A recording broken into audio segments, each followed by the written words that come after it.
Hey, what's up, guys? It's your boy Rick Tone. On today's video, I want to talk about top 5 things that Outriders does better than other looters. Alright, so Outriders, right? Definitely doing it a little different when it comes to the looter shooter space. Alright, and there's 5 things that I see that really sticks out to make this gonna be a force in the looter shooter space. Right, there's really good established looter shooters. You got your Borderlands, you know, the godfather of looter shooters. You got Destiny and that franchise. You got the Division. You had Anthem. And, you know, you have some other stuff that kind of, you have Warframe, you know what I'm saying, that kind of stick in that category. But there's 5 things that I believe that make Outriders definitely the king of looter shooters right now. Well, in practice, at least. You know, everybody has, maybe they like first person or whatever, but when it comes to core elements, I think this is what's gonna make Outriders the top.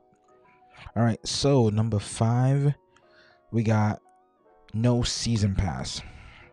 All right, it's a full game, so the content is only locked behind your playtime. Is how much you want to grind.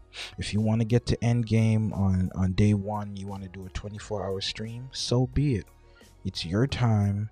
That's what matters. Doesn't matter about the community, what they're doing, and oh, you're gonna get ahead of this person.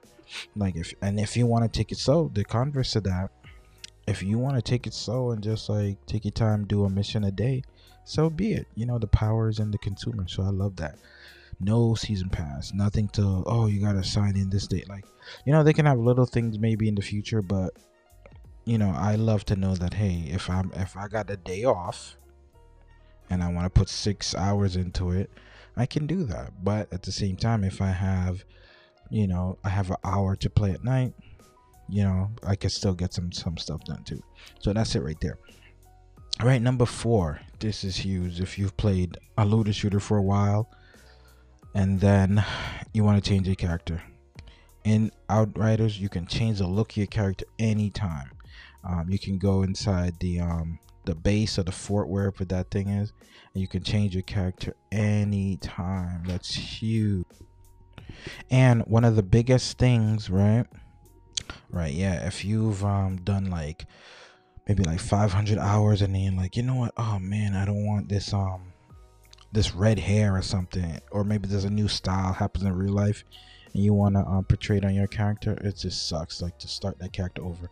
Trust me, I've literally started characters over, and a lot of people don't want to admit, but they have to. They've definitely started characters over with. So that's number 4 right there. 3, you can reset skill points anytime. That's huge. Yeah, being able to reset skill points, that's another thing. You'll go hours, hundreds of hours, right? And then some games you can reset skill points, but it's hefty cost. It's either some crazy materials that you never have, or some kind of in-game loot system, or you can or some games you can even use real life money to like buy a way to reset your skills. It's just it's so predatory, and it's like you could just reset your skills anytime. I still, even now, when I'm trying to reset my skills in Outriders, I still like a little like trepidatious. I'm like, I keep forgetting it's for free, but that's just awesome.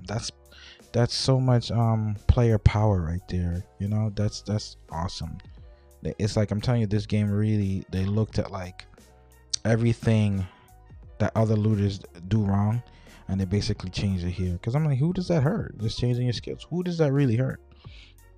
All right, so that's a great one right there. All right, and number 2 is crossplay. Right, full crossplay. It was awesome. Right now it's in beta, but it's basically a system where if I'm on Xbox and I want to play with PC, or I want to play with PS4, I just create an invite code. Right, great right there. You just send the person the invite code and they drop right in. It's pretty seamless. There's little bugs here and there, but that's the beta side. But yeah, from right now it works really good. So that's an awesome thing right there. So I mean, when it comes down to matchmaking, just filling out a lobby, maybe you're in a higher tier world, and you just want a few extra hands to help.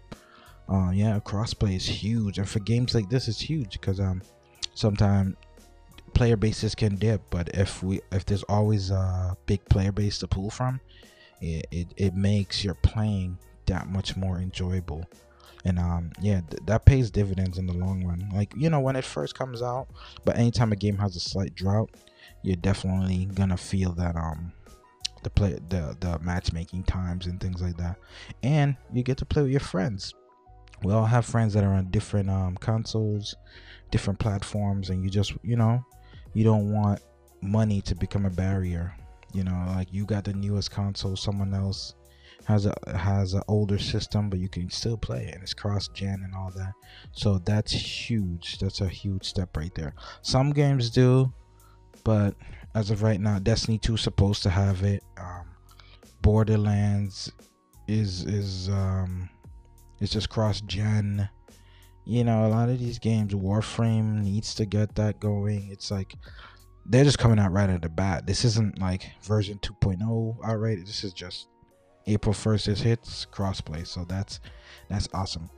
And number one thing that this has over some looters is no PvP. Player versus player. Okay, when you introduce player versus player in a looter shooter, instantly your character's nerfed, because the developers and the playtesters, they have to take in account, oh, how does this affect PvP? Even some games will have a separate system, and sometimes that gets convoluted. Like DC Universe has like separate armor, and for a newcomer, you going in there, you're like, oh, I got this nice armor. You take it into PvP, you're done. And then, oh, okay, this armor is only for PvP.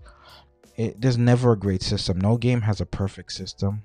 So them eliminating PvP altogether, and it's on their website too, they have a great answer to it. They just say they're just committed to making the best PvE game that they can, and that's awesome. I'm glad that they had a direct vision from the start. No, like, oh, should we add it? Oh, what if this happens? We've seen games that try to do PvP, they try to go esports, and then they do something that is just the community hates.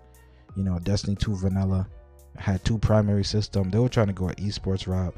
It failed miserably, and they've been trying to course correct for years now, and it still doesn't work. The Crucible is even worse than it was than before, you know. So yeah, those are the top 5 things I think Outriders does better than other looter shooters.